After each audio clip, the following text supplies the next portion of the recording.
Quelle a été la tendance au premier semestre sur le marché de l'immobilier de luxe? C'est le sujet qui va nous animer à présent. Et pour en parler, nous avons le plaisir de recevoir sur le plateau de Smart Patrimoine Antoine Blandin. Bonjour Antoine Blandin. Bonjour. Bienvenue dans l'émission Smart Patrimoine, dans les clés de l'IMO plus précisément. Vous êtes agent immobilier donc, au sein de Varenne. Varenne, j'ai envie de dire deux agences emblématiques, Rive Gauche à Paris, spécialisées dans l'immobilier de luxe.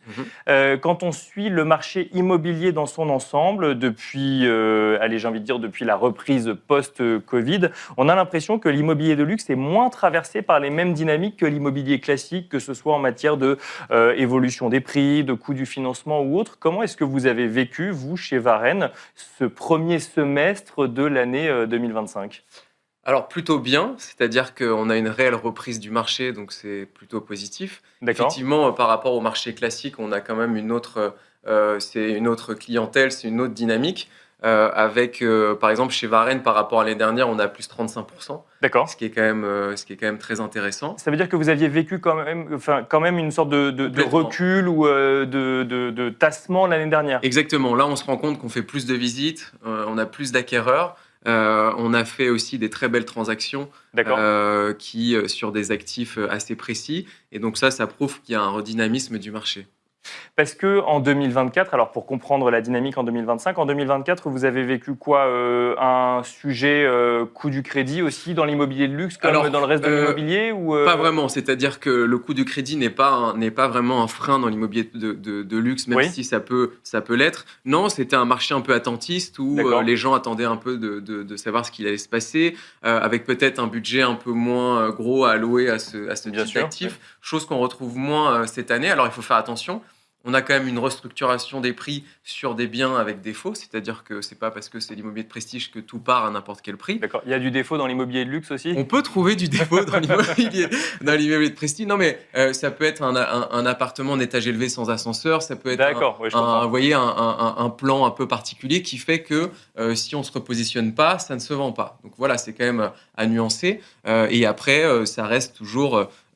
par contre, très dynamique sur une adresse prestigieuse, un appartement un peu sans défaut, ce genre de choses. Vous nous avez dit plus 35%, c'est chez Varenne, oui. Chez Varenne, de visites qui concluent ensuite... avec des ventes. Avec des ventes, oui, d'accord. Complètement. Donc ça, c'est quand même assez positif. Et est-ce que vous avez vu la demande, les types de recherches évoluer par rapport à ce que vous pouviez voir en 2022 ou 2023 ? Alors, on a à nouveau les biens très calibrés, c'est-à-dire... avec une rénovation assez haut de gamme. Par exemple, on s'aperçoit que c'est à nouveau le vent en poupe parce que pas de délai d'obtention de l'appartement. Parce que quand on fait des travaux, notamment dans le luxe, ça rallonge, bien sûr. Peut attendre un an et demi. Bien sûr. On peut avoir les clés tout de suite, donc c'est facile. Le coût des travaux a largement augmenté. Donc c'est vrai que sur ce type de bien, on a une demande assez accrue.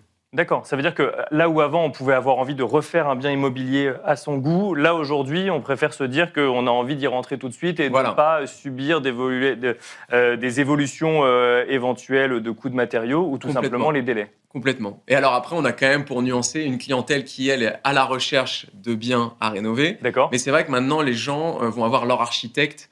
Il y a aussi une nouvelle mode, enfin c'est pas une mode mais dans l'immobilier de prestige où en fait on a certains architectes qui vont faire prendre de la valeur au bien. C'est-à-dire qu'on a des architectes qui sont cotés.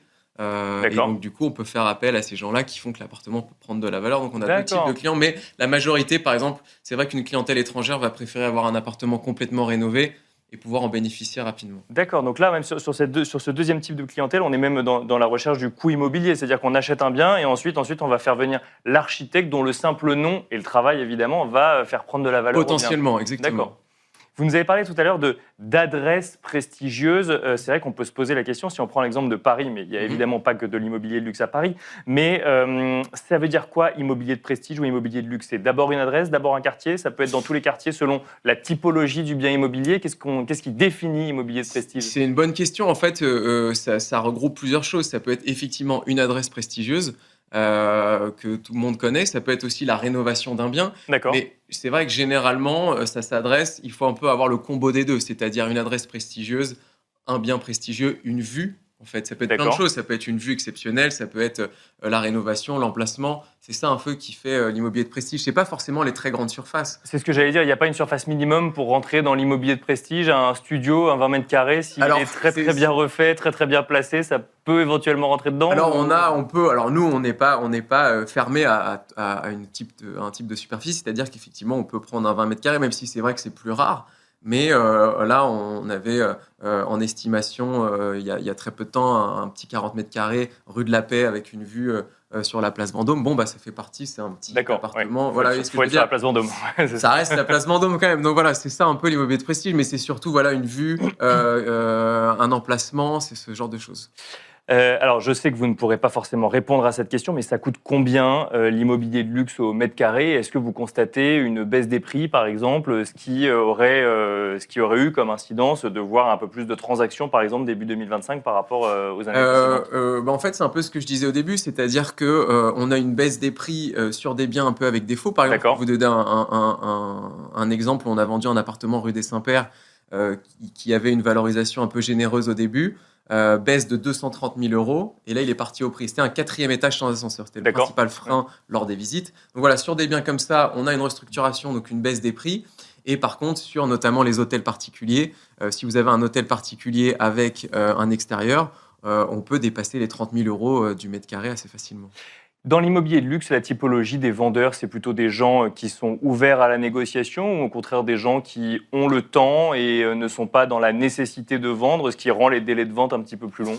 Alors, on a un peu tout type de clients, mais c'est vrai que généralement, il n'y a pas une urgence extrême.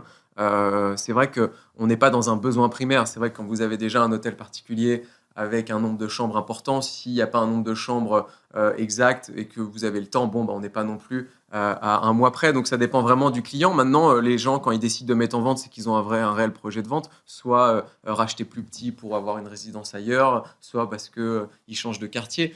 Il n'y a pas une urgence extrême, mais les vendeurs sont des vendeurs. C'est-à-dire qu'à partir du moment où ils font la démarche de mettre en vente, de faire un shooting photo, de faire tout ça, c'est quand même dans une optique de le vendre. Il y a une différence entre un marché du prestige et un marché de l'ultra-luxe, par exemple. Au sein même du marché du luxe, il y a différentes catégories? Il y a différentes catégories.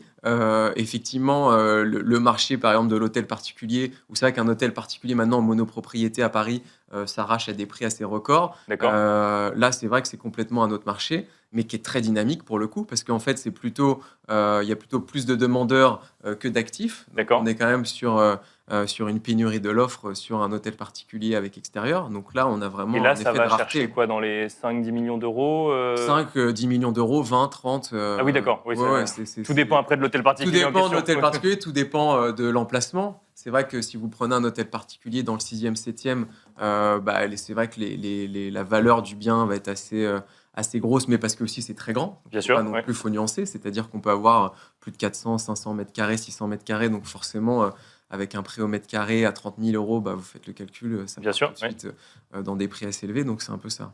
Dernière question, Antoine Blandin, comment est-ce que vous voyez la suite de l'année 2025 avec ce rebondissement que vous avez vécu en début d'année? Si on reste sur la même dynamique, je pense plutôt positive, c'est-à-dire qu'on a le retour des clients étrangers, mais aussi, on parle beaucoup des étrangers, mais on a aussi des clients français qui font l'acquisition de très bels actifs à Paris. Donc ça, je trouve que c'est plutôt dynamique. D'ailleurs, je pense que les plus belles ventes sont finalement par des clients français. Et ça, je trouve que c'est très positif. Donc si on reste sur le même dynamisme, alors après, il faut quand même nuancer parce que le climat géopolitique est quand même assez compliqué. D'accord. Mais ça a une incidence, sur des acquisitions? Ça a une incidence, mais on s'aperçoit que l'immobilier reste une valeur refuge et que les clients ont confiance en la pierre, et notamment à Paris.